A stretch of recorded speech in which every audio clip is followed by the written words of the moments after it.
और इस वक्त किसान मेले से मुख्यमंत्री अशोक गहलोत कुछ बोल रहे हैं, चलिए आपको सीधे लिए चलते हैं।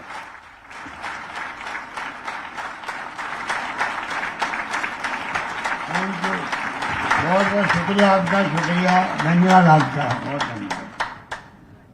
गोविंद दोतासा साहब, हमारे पीजी प्रेसिडेंट, मुख्य सचिव श्रीमती उषा शर्मा जी, प्रमुख शासन सचिव कार्मिक विभाग हेमंत कुमार गहरा जी, निवर्तमान अध्यक्ष साइनाली जी, आरपीएस संघ अध्यक्ष रघुवीर सैनी जी, हरदेश जुनेजा जी, गौरव बजाज जी, नवनिर्वाचित अध्यक्ष और तमाम अधिकारीगण, पूरा परिवार बैठा हुआ है। इतना आप लोगों ने हंसा दिया सबको, ताली बजवा दी, बाकी कुछ बचा ही नहीं बोलने के लिए। और एक से एक बढ़कर की बात, 3 सेवाओं की बात कर रहे थे आप। मैं पहले ओपीएस की बात करूंगा। मुझे भाषण देना नहीं, कुछ गपशप करनी है आपसे, और गपशप का ही मैं समझता हूँ इनफॉर्मल माहौल ही है। भाषण भी इनफॉर्मल ही हुए हैं, जिसमें फाइनली आज मैन ऑफ द मैच कहते हैं।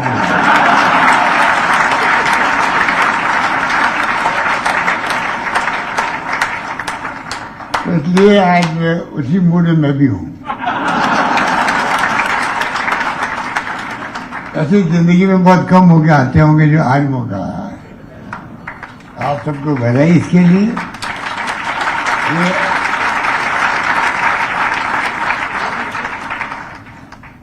हम जब से अंदर घुसे आपके ऑफिस में या आपके क्लब में, तब से ही हम और बैठे हुए ले गए ऊपर हमें लास्ट मंजिल पे। क्या क्या एक्टिविटी होती है, फिर रेस्टोरेंट में आए, फिर चाय मांग के पी मैंने, और फिर समोसे खाए, कचौरी खाई, जो कभी खाते नहीं हैं, अच्छी क्वालिटी थी।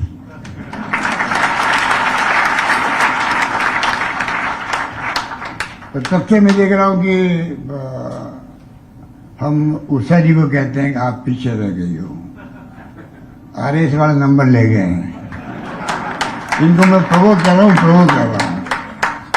क्योंकि बजट के अंदर बातचीत चली थी कि आईएएस के लिए सरकार बना के दे क्लब। मैं कहा क्यों दे सरकार?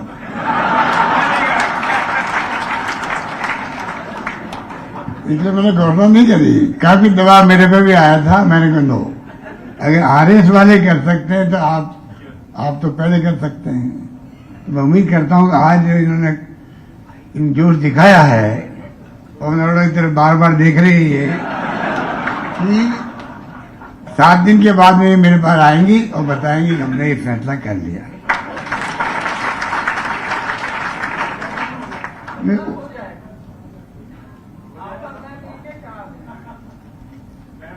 ये पवन अरोड़ा भी है, रवीश कातिली, 2 चीजें ऐसी है राजस्थान में।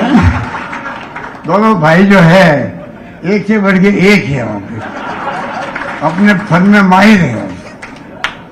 जगदीश कातिल भी कातिल ही है वो।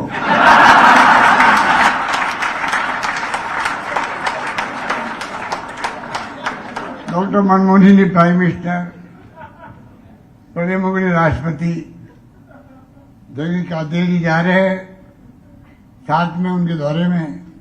सुबह 5 बजे आ रहे हैं और 6:30 बजे राष्ट्रपति के साथ वापस जा रहे हैं। ऐसा व्यक्ति जो बहुत कम मिलेगा आपको, जो है पता नहीं कितना का कत्ल किया हुआ, कोई सोच नहीं सकता।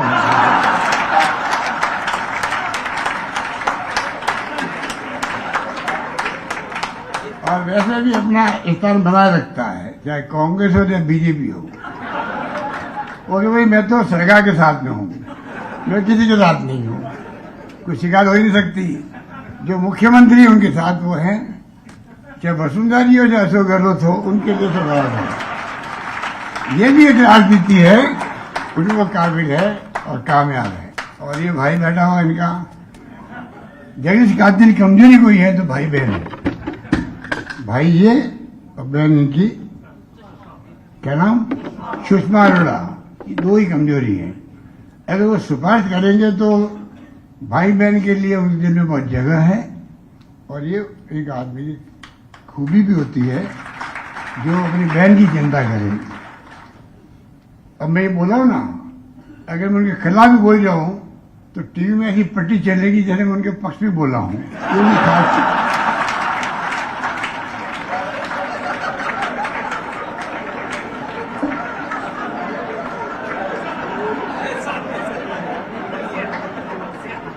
बड़ी ऊंची चीजें, बड़ी ऊंची चीजें बोलना।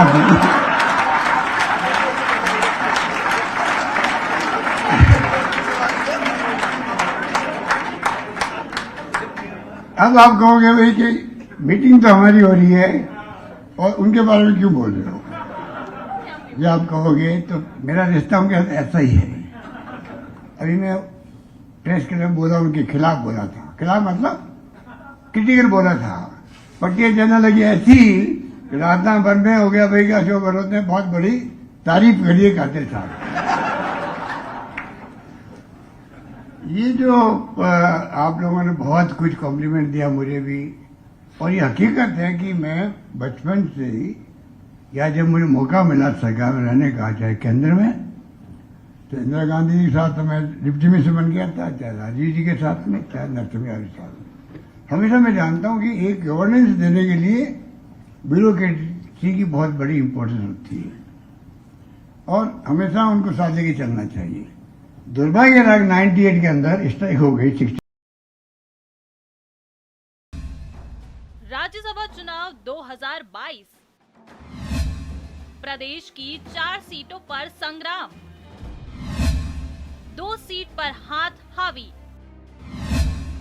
1 सीट पर बीजेपी मारेगी बाजी,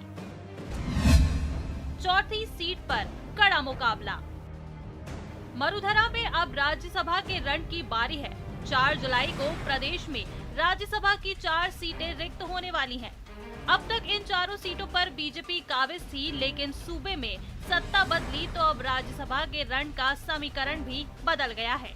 अब इन 4 सीटों में से 2 पर हाथ हावी है, यानी वोट के लिहाज से कांग्रेस के खाते में 2 सीटें आएंगी, जबकि 1 सीट पर कमल का समीकरण सटीक बैठता है। लेकिन 4थी सीट पर कड़ा मुकाबला होगा। राजस्थान से 4 जुलाई को 4 सीटें रिक्त होगी। मौजूदा दलीय स्थिति के आकलन के अनुरूप विजित होने के लिए प्रत्येक अभ्यर्थी को 41 वोट का कोटा नियत होगा। हालांकि कांग्रेस तीसरी सीट को भी अपने सहयोगी दलों और निर्दलीय विधायकों के जरिए जीतने की जुगत में है। फिलहाल विधानसभा में विधायकों की संख्या का जो समीकरण है, उसके मुताबिक कांग्रेस में 108 विधायक, बीजेपी में 71 विधायक, सीपीआई में 2 विधायक, निर्दलीय में 13 विधायक, राष्ट्रीय लोकदल में 1 विधायक, राष्ट्रीय लोकतांत्रिक पार्टी में 3 विधायक और भारतीय ट्राइबल पार्टी में 2 विधायक। एक प्रत्याशी को जीत के लिए प्रथम वरीयता के 41 वोट चाहिए। ऐसे में आंकड़ों के हिसाब से कांग्रेस के पास 108 सीटें होने की वजह से 2 सीटें जीतने के लिए पर्याप्त 82 वोट हैं। लेकिन तीसरी सीट जीतने के लिए कांग्रेस के पास 15 वोटों की कमी रहने वाली है, जिसमें 13 निर्दलीय हैं, तो राष्ट्रीय लोक दल के 1 अभी सरकार के साथ में है, जबकि सीपीआई के 2 और भारतीय ट्राइबल पार्टी के 2 विधायक हैं। ऐसे में माना जा रहा है कि इस बार 3 सीटों पर कांग्रेस काबिज हो सकती है, जबकि बीजेपी के पास 71 विधायक हैं। इस लिहाज से 1 सीट पर जीत दर्ज पक्की है। 4 रिक्त स्थानों के लिए नियत कोटा 4100 वोट है, अर्थात जिस अभ्यर्थी को प्रथम वरीयता के 41 सदस्यों के वोट मिलेंगे वह विजेता होगा। माना जा रहा है कि मई एंड तक राज्यसभा चुनावों की प्रक्रिया शुरू हो जाएगी और मध्य जून तक पूरी कर ली जाएगी। ऐसे में एक बार फिर मरुधरा में राज्यसभा रण के दौरान 4थी सीट के लिए बाड़ाबंदी का दौर शुरू हो सकता है और राज्यसभा के रण का रिजल्ट राष्ट्रपति के चुनाव पर भी साफ नजर आएगा। न्यूज़ 18 के लिए जयपुर से सुधीर कुमार शर्मा की रिपोर्ट। राज्यसभा चुनाव 2022, प्रदेश की 4 सीटों पर संग्राम, 2 सीट पर हाथ हावी। पर बड़ा प्यारा इंसान है, दिल का साफ है और दिल खोल के आपको अच्छे से कमेंट किए इसने, अच्छे लहजे में किए और आज मुझे की नई पर्सनालिटी उभर के मेरे सामने आई है। मेरे को आप इन्हें तो भोला भाला इंसान लगता है, तो आज लगा कि ये बहुत चालाक लड़का है।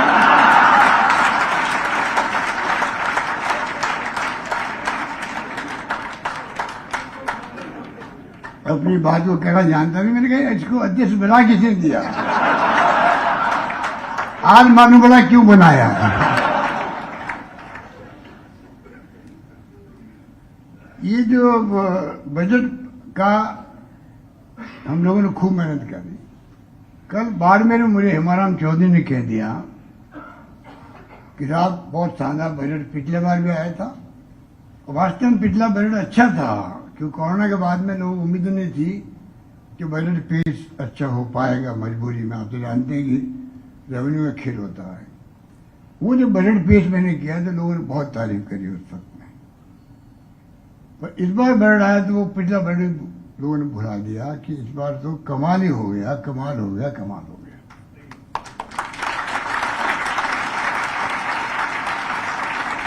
और मैंने महसूस किया अगर अधिकारी की टीम अच्छी हो तो ही तो संभव है। इसलिए आपको मैं कॉम्प्लीमेंट देना चाहता हूं। अखिल अरोड़ा का जो अप्रोच है, जो उसका अप्रोच है, अखिल अरोड़ा जो प्रिंसिपल सेक्रेटरी है, पूरी पूरी टीम थी। अगर अप्रोच ठीक नहीं हो तो आप चाहते हो भी सब कुछ नहीं कर सकते हो, कर भी देते हो तो मजा नहीं आता है। तो मैं कह सकता हूं दावे के साथ में कि अखिल अरोड़ा ने भी बहुत कोऑपरेट किया। ब्यूरोक्रेसी में दमखम है, अगर ब्यूरोक्रेसी तय कर लेती है तो जो मैंने महसूस किया कोरोना काल में भी, या मेरा तीसरी बार में मुख्यमंत्री हूँ, हर बार मैंने देखा है। जो एक बार मैंने IRC की थी, इंटरनेशनल कॉन्क्लेव किया था राजस्थानियों का, तब भी मैंने देखा जो काम मैंने दिया है RS ऑफिसर, IAS जो भी थे, काम जम के किया, मान सम्मान बढ़ा हम लोगों का। मतलब ये मैंने देखा। एक बार हमारा कांग्रेस का अधिवेशन हुआ, डॉक्टर मनमोहन सिंह जी, सोनिया गांधी सब आए थे यहाँ पर, चिंतन शिविर था, तब भी जो काम दिया आप लोगों को, इस रूप में अंजाम देते हैं आप लोग कि मैं समझता हूँ, मुझे डाउट लगता है और राज्य में ऐसा होता होगा, ऐसा माहौल के अंदर। इसलिए मैं भी ध्यान रखता हूँ जहाँ मेरा बस चलता है। पहले टर्म मुझे मिस्टर जरत के IPS ऑफिसर थे, उन्होंने मुझे जो कहा, ये पहले आपके जो इतने ADG बन रहे हैं, मैं रघुवीर सैनी को कहना चाहूंगा, इतने ADG बनना, इतने IG बनना, उस वक्त में मेरे कारण संभव हुआ था। अब तो लगातार संभव हो गया है। वही आपके IAS के अंदर जो स्केल मिलने लगी है, सुपर टाइम, और मैं तो टेक्निकल ज्यादा जानता नहीं हूँ, पर मैंने जो मांगा मैंने कोशिश की, और प्रमोशन में टाइम ही देते हम लोग। अगर DG की पोस्ट कम होती है तो एक्स कैडर बना के पोस्ट दी जाती है। प्रयास करते हैं कि हर व्यक्ति को, मेरा मानना, चपरासी लगा करके हाईएस्ट लेवल पर हर व्यक्ति चाहता है मेरा प्रमोशन टाइम पे हो, मेरे को जिंदगी में टाइम पे मुझे प्रमोशन मिले। ये हर अधिकारी की, कर्मचारी की इच्छा रहती है, और मेरा भी कमिटमेंट है कि हर व्यक्ति को टाइम और टाइम के पहले प्रमोशन मिलना चाहिए, मेरा मानना। इसी रूप में मैंने हमेशा प्रयास किए, और आगे भी मैं कहना चाहूंगा आपको, प्रमोशन के मामले में अभी हमने जो फैसला किया है 2 DPC का, और डिपार्टमेंट लेवल पे ही, इसका मतलब RPSC का जो प्रोसेस था उसको हमने खत्म किया है। बड़ा फैसला है। अनावश्यक टाइम वेस्ट होता है। वो कहता आप अजमेर आओ, आप कहते हो आप यहाँ आओ, पोते लेके चलते हैं, टाइम वेस्ट करते, कोई फायदा नहीं है। और मैं समझता हूँ कि बड़ा फैसला है। और उसके अलावा आपने जो मांग करी है, वैसे तो मांग तो पता नहीं तीनों लोगों ने अपने अपने तरीके कर लिया, परंतु जो मुझे लिख के दिया गया पदोन्नति जो है नियत वर्तमान नियमों के कारण उच्चतर वेतन श्रृंखलाओं में पद रिक्त चल रहे हैं, ये आपकी शिकायत है। उक्त रिक्त पदों को भरने हेतु नियमों को सरलीकृत किया जाएगा, ये मैं कहना चाहता हूं। मैंने यही बात करनी है।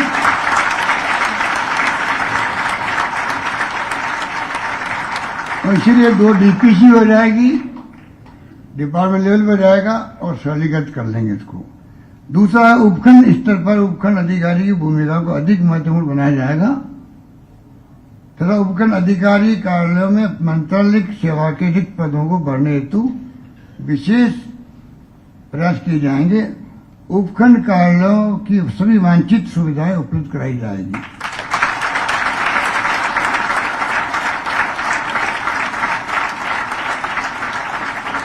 इसको अगर और मजबूत करना होगा तो मैं तैयार हूं। कैसे आपको और ज्यादा हिस्सा मिल सकता है क्या, जिससे, क्योंकि अभी हमने कई जगह नए एसडी ऑफिस खोल दिए, पंचायत समिति बना दी, तो जो उसने कहा साइन ने कि हमारे एक एसडीओ पे जो एरिया था पहले डीवाईएसपी वाला वो नहीं रहा, धीरे धीरे वो वापस ठीक करेंगे।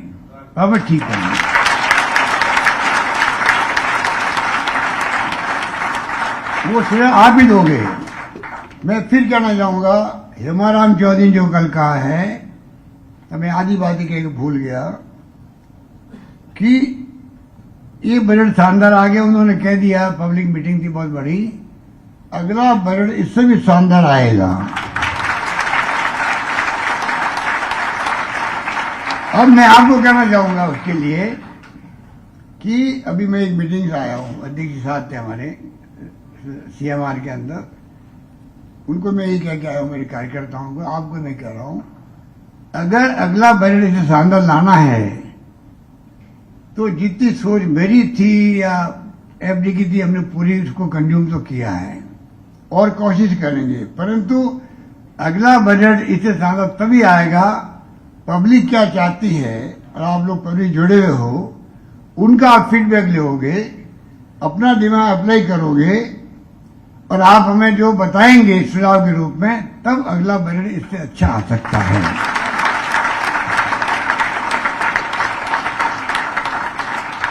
हमारे कई कर्मचारी तो दुखी हैं, दुखी इसलिए नहीं कि भाई कोई फैसला अच्छा नहीं हुआ, दुखी इस बात के हैं क्योंकि कर्मचारी नेता होते हैं, वो भी तो हम लोग जो राजनीति में हैं उस ढंग से उनकी नेतागिरी भी होती है सब संगठनों के अंदर। वो बहुत बड़ा मतलब पश्चाताप कर रहे हैं। वो कहते हैं ये ओपीएस की मांग हमने क्यों नहीं करी, हम भूल क्यों गए उस बात को। मुझे कहा लोगों ने कि साहब गजब हो गया। मैं क्या हो गया? गजब हो गया साहब। वो जन सुनने में कह रहे थे ना कि साहब गजब हो गया, हम मांग करना भूल गए। वो पश्चाताप कर रहे हैं और वास्तव में ये ऐसा फैसला था।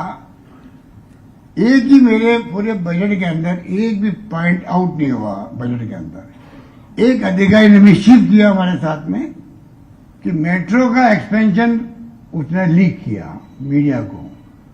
मीडिया वाला फोन आया था, 15 बातें मैं दे रहा हूं, इसमें बोलते ना ऑफ द रिकॉर्ड पूछते हैं कि इसमें क्या सब ठीक है क्या, हमने कोई जवाब नहीं दिया उनको। और उसमें एक बात उससे बोली थी मेट्रो का एक्सपेंशन होगा, एक ही बात आउट हुई थी। वो कई अधिकारी मिस्चीवियस होते हैं, आप जानते हो, सब तरह लोग होते हैं, एक वो निकला आदमी। बाकी किसी ने कोई आप में से मतलब आप भी उसमें काफी होंगे शामिल, और आईएएस में किसी ने कोई बात आउट नहीं करी। और एक सेंसिटिव थी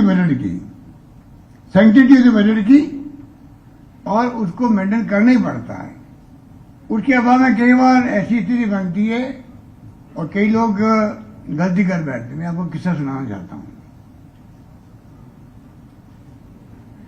मेरा गला सूखता रहता है, पानी पीता रहता हूं।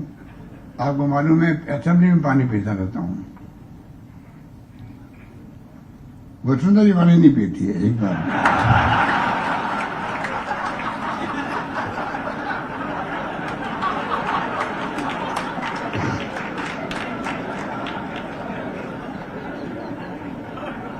और मैं पानी पी के किसी को कोसता नहीं हूं, खाली बस मैं मेरी प्रॉब्लम हल करता हूं। आपको मैं क्या कह रहा था अभी, क्या बात बता रहा था?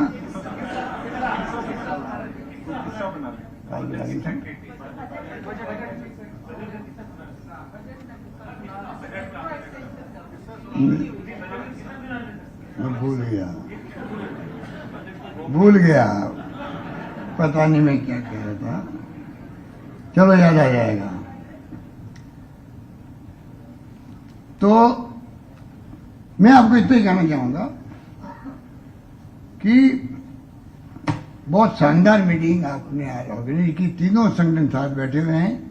आपने बताया 13 में आया था बिरला ऑडिटोरियम के अंदर, मुझे याद है, और अभी जब उद्घाटन इसका हुआ था तब मैं आया था।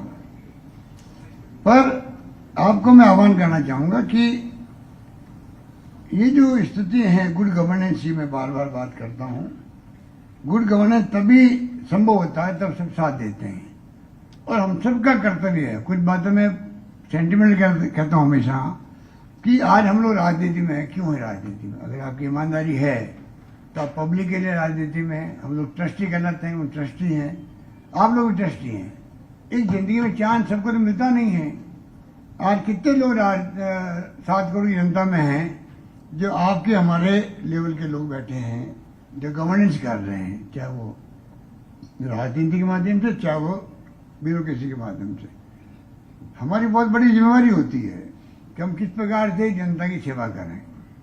इतनी बड़ी बातें हम कर ली, बजट पेश कर दिया, और उसके बाद में आप देखिएगा अगर वो लागू ढंग से नहीं हो तो कितना बड़ा नुकसान होता है। और लागू गरीब तकलीफ उसमें पाता है, गरीब आदमी होता है, अनपढ़ आदमी होता है। अभी हमने कोरोना काल के अंदर ढूंढ करके सर्वे करवाया कलेक्टर से, 5 बार हमने किस्तें भेजी इनको, 1,000 रुपये, एक बार 1500 रुपये भेजा।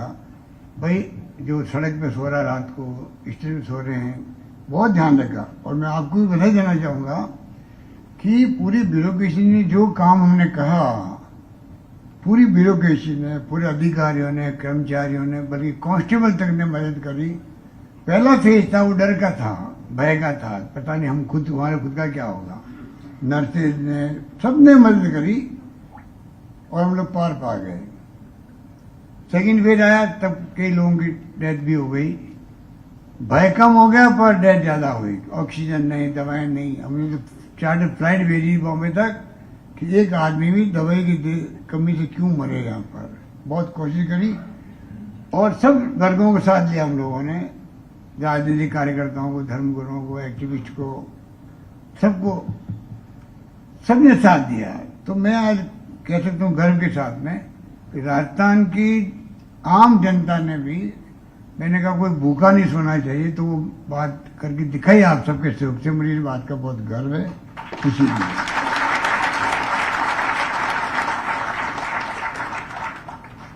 बाकी फैसले आज 5 लाख या 10 लाख हमने कर दिया, बहुत बड़ा फैसला है। पहले आप हम सुनते थे किसी का हार्ट की प्रॉब्लम हो गई, बाईपास की नौबत आ गई, फिर स्टैंड लगने लग गए। पहले स्टैंड नहीं लगते थे कोई जमाने में, क्विलन जाते थे भैरवी शेखावत साहब, शिवचंद्र माथुर जी, कई लोग बाहर गए वहां कराने के लिए, ह्यूस्टन गए हैं, वो देखा जमाना हमने। और चीफ मिनिस्टर जा सकते थे, हर एक आदमी जा भी नहीं सकता था। पर आज उसके बाद में धीरे धीरे जब इंडिया में होने लगे ऑपरेशन, तो 1 लाख, 2 लाख, 2.5 लाख तो मामूली बात है। आज हम कह सकते राजस्थान एकमात्र राज्य देश के अंदर है, क्योंकि भारत सरकार स्कीम भी एक वर्ग के लिए है, जो वर्ग आपका फूड सिक्योरिटी में कवर होता है, वो भामाशाह में जुड़ा हुआ था। और एक सोशो इकोनॉमिक सर्वे हुआ था, वो बाद में कागजों में रह गया, वो मेरे ख्याल से आयुष्मान भारत से जुड़ा हुआ है। वही तक सीमित है। वो अपने जो किया वो पूरी आम जनता, चाहे वो अमीर है गरीब है, सबके लिए किया है। आज एक कॉन्फिडेंस पैदा हो गया है कि भाई बीमार होंगे तो अब एक गरीब आदमी भी, जिनको मजदूर आदमी भी ऑपरेशन कराना पड़ेगा, जाऊंगा कैशलेस मेरा इलाज हो जाएगा। नंबर 1 बात, कैशलेस होने लग गए। 1 लाख, 2 लाख, 2.5 लाख कोई बाहर नहीं। प्राइवेट भी है, सरकारी भी है। कुछ प्राइवेट अभी तो जुड़े नहीं है, उनको हम लोग कोशिश कर रहे हैं, धीरे धीरे सबको जोड़ेंगे। ये इतना बड़ा काम हुआ, साथ में इसके अभी जनता को नहीं मालूम। अगर मैं आपको पूछूं, आप मुझे बताओ कितने को मालूम है कि चिरंजीवी योजना के अंदर 10 लाख के इलाज के अलावा और क्या लाभ मिलेगा आपको मालूम है? हाथ खड़े करें, कितने लोगों को मालूम है?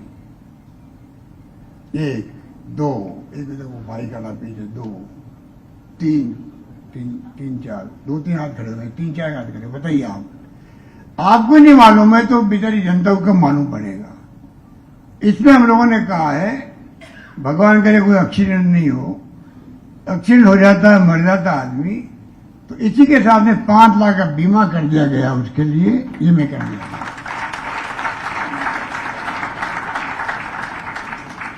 आप ताली तो बजा रहे हो, पर आपकी ड्यूटी है, या जो बैठे हुए हैं या जो हमारे साथी या नहीं है मान लो, उनकी ड्यूटी बहुत बड़ी है कि हम योजनाएं पूरी समझें, लोगों को समझाएं, हम लोग गरीब तक योजना पहुंचवाएं। चाहे वो अनपढ़ है, गरीब है, गांव में ढाणे में रहता आदमी, उनको लाभ तभी मिलेगा। हालांकि हमने इसमें कहा है कि अगर मान लो भूल चूक है उसकी, उन्हें आधार कार्ड बनवा पाए, जन आधार कार्ड बना पाया है, तभी वो भर्ती होगा, इतला करेगा कलेक्टर को या 181 में जहां भी इतला करेगा, तो कलेक्टर को हमने अधिकृत कर दिया कि वो उसका फ्री इलाज करवाएगा और कार्ड बनवा देगा, चिरंजीवी कार्ड बनवा देगा। ये भी हमने कर दिया, कोई कमी नहीं रख रहे हम लोग। सरकारी कर्मचारियों के लिए जो मैं केंद्र में रहा हूं, 20 साल तक मेंबर पार्लियामेंट और केंद्रीय मंत्री रहा, तब मुझे मालूम है कि CGHS, central government health scheme, उसको पेट्रोल में लागू करवाया आप लोगों के लिए। आज वो इतना शानदार कार्ड है आपका, अब आराम से कैशलेस इलाज करवा सकते हो, अनलिमिटेड, कोई इसका लिमिट नहीं है खर्चे का। पहले मेरे ख्याल 5 लाख ऐसे कुछ होगा, 2004 के बाद वाले हैं उनके लिए भी लागू हो गया है, अनलिमिटेड लागू हो गया। तो ये जो कार्ड लागू हुआ है उससे इतना बड़ा फायदा है। किसी भाई ने या साई ने पूछा था, किसी ने कहा था अभी कि उसमें प्राइवेट हॉस्पिटल भी जुड़ रहे हैं क्या? मेरे ख्याल 200 हॉस्पिटल जुड़ चुके हैं पूरे कंट्री के, खाली राजस्थान नहीं कह रहा हूं आपको। इतनी शानदार योजना वो है, जैसे CGHS कार्ड पूरे कंट्री के लिए लागू होता है। कोई CGHS का कार्ड वाला तमिलनाडु में जाएगा, वहां भी उसके इलाज फ्री होगा। उसी ढंग से आपका जो कार्ड है, जहां जहां वो बम्बई हो, दिल्ली हो, अहमदाबाद हो, जो हॉस्पिटल जुड़ गए हैं, करीब 200 हॉस्पिटल जुड़े हैं टोटल मिला के, वहां सब जगह फ्री होगा इलाज, टेस्ट फ्री होंगे, आपके तमाम टेस्ट फ्री होंगे।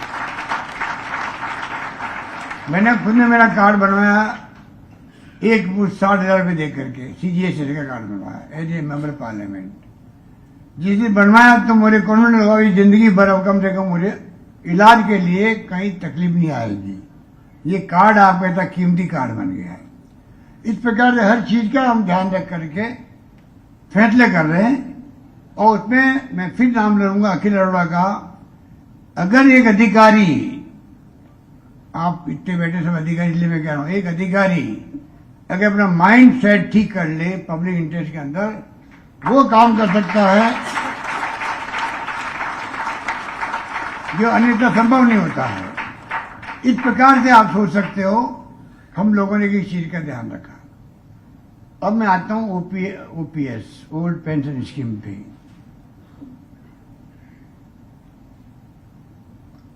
आप बताइए, ये आंदोलन आपको स्कीम लागू होते ही करना चाहिए था देश के तमाम कर्मचारियों को। वो स्कीम वास्तव में बर्बाद करने वाली स्कीम थी। वो इसमें मैंने कोई राजनीति नहीं करी है, कोई खुश करने का काम नहीं किया कर्मचारियों को।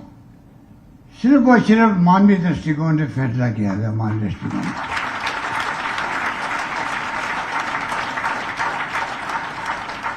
आप बताइए मुझे, एक मजदूर भी जो होता है, ये बिल्डिंगें बनती, बड़ी बड़ी बिल्डिंग बनाते हैं हम लोग, तो जब वो बूढ़े हो जाते हैं, मान लीजिए सही साथ नहीं देता है, ये मशीनरी बनती खाली, कितना रिफाइनरी बन रही है तो वहां पे हजारों मजदूर काम कर रहे हैं। है। बिना मजदूर के कोई काम नहीं हो सकता। एक मजदूर अगर बुजुर्ग होता है, जब सही साथ नहीं देता तो घर बैठ जाता है। अगर वो सोशल सिक्योरिटी नहीं मिलती तो क्या स्थिति बनती है। आज हमारे देश में सोशल सिक्योरिटी का कंसेप्ट नहीं है। मामूली थोड़ा बहुत प्रधानमंत्री ने 6,000 रुपये भेज दिए 3 किस्तों के अंदर, ये कोई स्कीमें नहीं है। इसमें मैं बिलीव नहीं करता हूँ। ये बहुत मामूली बात है कि आपने स्मॉल फार्मर को पैसे पहुंचा दिया, आपने बीपीएल को दे दिया, कुछ नहीं है। आज 76 साल हो गए आजादी को हमें भी। और विकसित राष्ट्रों में, आज अमेरिका में, इंग्लैंड में, जर्मनी में, जापान में, इटली में अगर सोशल सिक्योरिटी हो सकती है तो आज हमारी कैपेसिटी है देश की, हमारी अर्थव्यवस्था की कैपेसिटी है। उनको चाहिए कि तमाम नागरिकों को, चाहे वो निस्तक जन है, विधवा है, बुजुर्ग है, मजदूर है, बेरोजगार है, उनको घर बैठे वीकली पैसा मिले, जिंदा रहने के लिए कम से कम उसको मिले। ये थीम होनी चाहिए। और हमें धीरे धीरे दबाव देना पड़ेगा भारत सरकार में भी, आप पूरे देश में लागू करो कि सिक्योरिटी सोशल मिले बेचारे को। इतना महंगा का जमाना, हमारे 200 रुपये देते हैं केंद्र सरकार पेंशन के, जो हम लोग देते पेंशन उसमें हिस्सेदारी केंद्र सरकार की 200 रुपये है, जो 25 साल पहले थी। 200 रुपये क्या हो, हम 750 रुपये देते हैं, 1500 रुपये देते हैं, दो पति पति कुछ नहीं है। ये क्या हो सकता है बताइए। उसमें प्रॉपर ढंग से देश में कानून बने, कानून पास हो, सोशल सिक्योरिटी का क्राइटेरिया बने, नियम कायदे बने, जिससे कि पूरे देश के अंदर लोगों में शांति और सद्भाव पैदा हो कि सरकार हमारे लिए चिंतित है। चाहे किसी पार्टी सरकार हो, उसको ये काम दिमाग में रखना चाहिए कि हमें सोशल सिक्योरिटी को एडॉप्ट कराना चाहिए। तब अपना भी मजदूर का भला हो जाएगा, गरीब का भला हो जाएगा। मैं ओपीएस की बात से इसलिए जोड़ रहा हूं इसको। एक अगर अधिकारी कर्मचारी 2001 तारीख 1 जनवरी था, 1 जनवरी 4 के बाद में उसको पेंशन मिलेगी, 10% कटेगा, स्टेट गवर्नमेंट का भी और उसका भी कटेगा, फिर उसको मिलेगा 35 साल 38 साल बाद में मिलेगा। पैसा जमा होगा आपका शेयर मार्केट के अंदर, म्यूचुअल फंड के अंदर। अब उस वक्त में पता नहीं, आज यूक्रेन का युद्ध चल रहा है, कल और कोई युद्ध आ गया मान लो, शेयर मार्केट ऊपर नीचे हो गया, उसके आधार पर उनको पेंशन मिलेगी। तो इतना मतलब 35 साल से वो इनसिक्योरिटी फील कर रहा है जिंदगी के अंदर, पता नहीं उससे मुझे कितनी पेंशन मिलेगी कि नहीं मिलेगी। आज भी 2,500 लोग राजस्थान में ऐसे हैं जो या तो एज के हिसाब से रिटायर हो गए या डेथ हो गई, कुछ भी हुआ। किसी को 2,000 पेंशन मिल रही है, किसी को 3,000 रुपये पेंशन मिल रही है। तो अगर आप बताइए उस वक्त में ये स्थिति हर वक्त हर परिवार में रहेगी। एक बात और है, 1 जनवरी 4 से तो हो गया ये, और 31 दिसंबर में कोई नौकरी लग गई, मतलब दिसंबर के पहले लग गई, दिसंबर के पहले, वो उसको ओल्ड एज पहले मिल रही है। इतना बड़ा भेदभाव दोनों में हो गया। और तो और जो पहले नौकरी लगे 1950 तक का आप हिसाब लगाइए, सन 50 तक वो स्कीम लागू रहेगी, ओल्ड भी रहेगी और न्यू भी रहेगी। तो 50 में रिटायर होंगे लोग सन 50 में, उसमें भी फर्क है आपस के अंदर, 2 वर्ग बन गए कर्मचारियों के अंदर। तो आप बताइए आपस में क्या बीतती है। मुझे खुशी इस बात की है जो हमने ओपीएस लागू किया नए वालों के लिए, तो पुराना वाले भी उन्होंने बहुत ही खुशी जाहिर करी। इस बात की मुझे बहुत पसंद था कि वो समझ रहे हैं कि हमारे भाइयों का भला हो गया।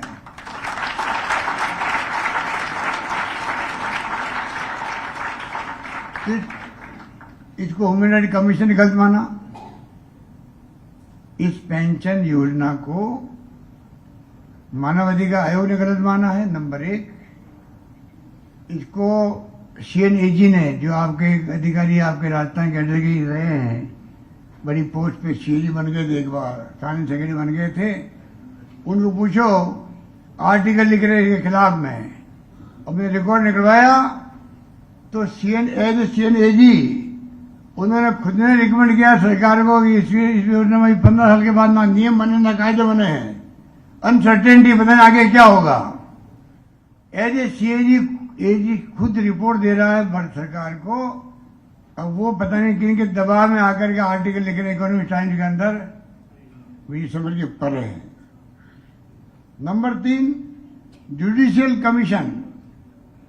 जुडिशियल कमीशन जो देश का है, दूसरा वो रिकमेंड कर रहा है कि हम अपने यहाँ नहीं मानेंगे, हम इसको नहीं मान रहे, इसको आप बदलो, इसको जुडिशरी में लागू नहीं होगा।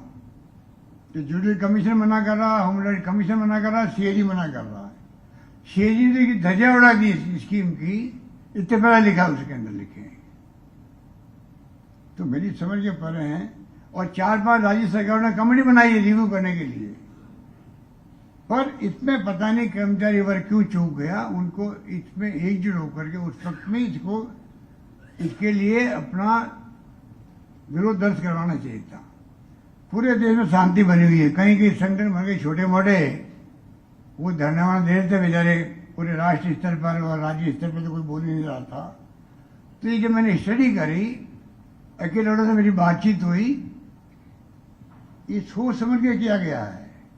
ऐसा नहीं कि हम गुलाब में कटारी बोल गया उसके अंदर कि टैक्स तो जनता का जाएगा, बिना सोचे समझे कई बार बोल जाते हमारे नेता लोग। टैक्स जनता देगी, उस पर तो जिंदा रहेंगे नहीं हम लोग, तो जनता भुगतेगी। बहुत अनफॉर्चुनेट कमेंट था वो। ओल्ड एज पेंशन से 70 साल हो गए देश को चलते हुए, 72 साल तो आप 50 साल मान लो। आज तक देश चला है, इकोनॉमी चली है। जो अकाउंट सर्वे वाले बैठे लोग, उनको मालूम होगा, आप हैं जो फाइनेंस वाले उनको मालूम होगा कि अर्थव्यवस्था और वित्तीय प्रबंधन होता है अपने तरीके से होता है। दुनिया भर की सरकारें कर्जे में चलती है, चाइना को छोड़ करके। अमेरिका भी भयंकर कर्जा लेके सरकारें चलाता अपनी विकसित राष्ट्र को। देश के अंदर सब सरकारें कर्जा लेके चलती है और विकास करती है, वो अलग विषय है, वो तो आप मुझसे ज्यादा एक्सपर्ट होंगे। पर आप उसको जो गवर्नेंस देने वाले आपके ब्यूरोक्रेट हैं, चाहे वो कोई सर्विसेज के हों, IAS हो या स्टेट सर्विसेज के हों या ऑल इंडिया के हों, अगर वो 35-38 साल तक टेंशन में चलेंगे तो गुड गवर्नेंस क्या देंगे वो लोग, बता दीजिए मुझे।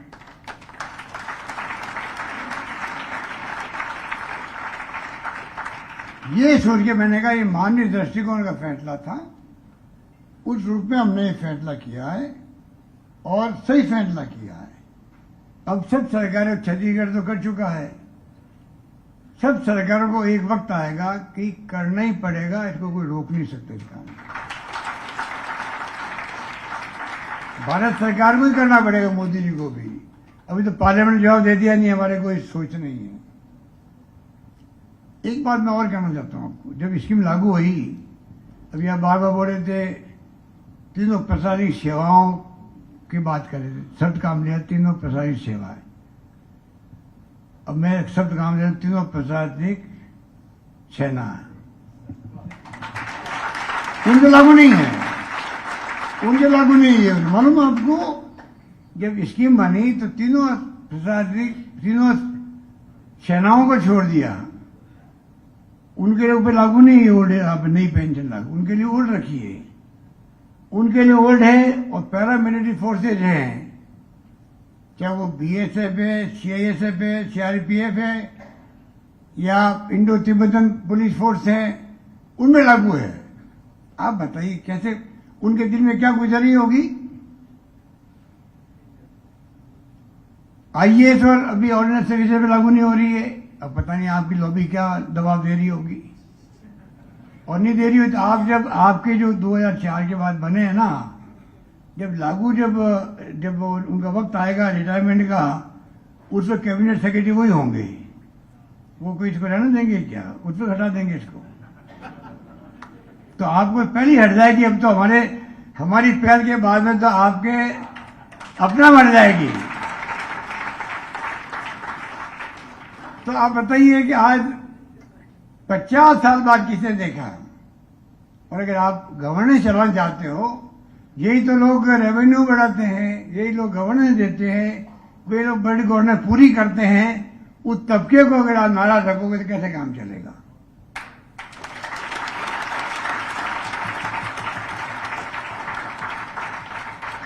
चलो और कोई बात है कि बता दो मेरे को, वो ना हो तो।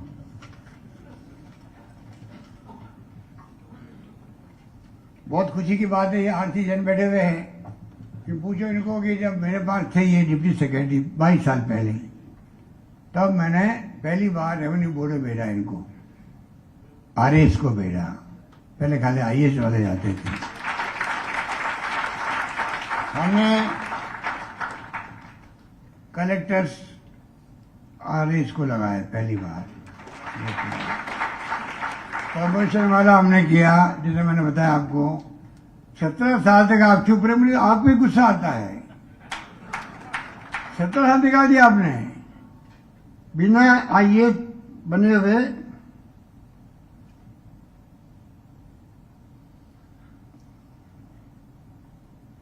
बिना आईएएस बने हुए आप बताइए, जिंदगी में आपका मकसद क्या होता है? आप आरएस में आते हैं कि कभी न कभी आईएएस बनेगी तो होता है। और 17 साल तक आपके बगैर आईएएस बने हुए रिटायर होते जा रहे थे लोग। आपस में झगड़ों को लेकर के सरकार ने, पता नहीं उस वक्त की सरकार ने कितना कोशिश की नहीं किया, मुझे पता नहीं, पर आपको भी बहुत सीरियस लड़ाई है देश को। कितने पर आपको रिटायर हो गए वो बगैर बने हुए। तो मुझे इस बात को लेके हमेशा ये बात रही थी कि पता नहीं ये बात क्यों रही, पता नहीं ये दिन क्यों गुजर गया। 17 साल तो बहुत ज्यादा होते हैं। अब मुझे खुशी है कि अब आगे बनने लगे। अब आप एक बात जो है जिससे मैं आपसे डिफर करता हूं, 2 लोग आते हैं आपके, नॉन आरएस वाला आते हैं आईएएस के अंदर, उसको लेके आप झगड़ा करते हो साहब, उनको नहीं अलाउ करना चाहिए। मेरी समझ के परे है, बता दीजिए आप लोग। कुछ तो आप देखो उनका मोटिवेशन होगा, आप उसको इशू पे लीजिए। अगर 2 बनते हैं आपके नॉन आरएस वाले बनते हैं, वो उनकी सभी से दूसरी होगी, उनको लगेगा भी कभी न कभी हम भी आईएएस बन सकते हैं। उनके डिपार्टमेंट में उनका मोटिवेशन होगा तो अच्छी गवर्नेंस होगी। इस बात को उस रूप में आप लीजिएगा। इस मांग को आप, मैं समझता हूं, उम्मीद करता हूं, छोड़ दोगे अब आज के बाद में। तो फाइनली तेरी एक बात तो मैंने खारिज कर दी अभी। हालांकि तूने मुझे कहा कि सब मैं बोल रहा हूं आप करोगे नहीं, बाकी तो मैं ध्यान रखूंगा, हो सकता है कर भी दूं। बहुत और कोई बात तो नहीं उषा जी, सब हो गया। बहुत आप सबको बधाई है। इस माहौल को लेके मैं आपको विशेष बधाई देना चाहता हूं। अच्छा लगा हम सबको, आपको अच्छा लगा। धन्यवाद, जय हिंद, धन्यवाद।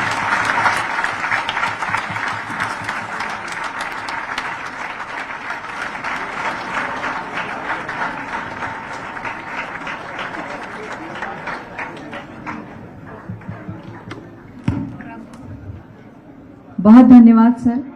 अब मैं राजस्थान प्रशासनिक सेवा परिषद के नवनिर्वाचित अध्यक्ष श्री गौरव बजाज सर को आमंत्रित करना चाहूंगी। कृपया आएं और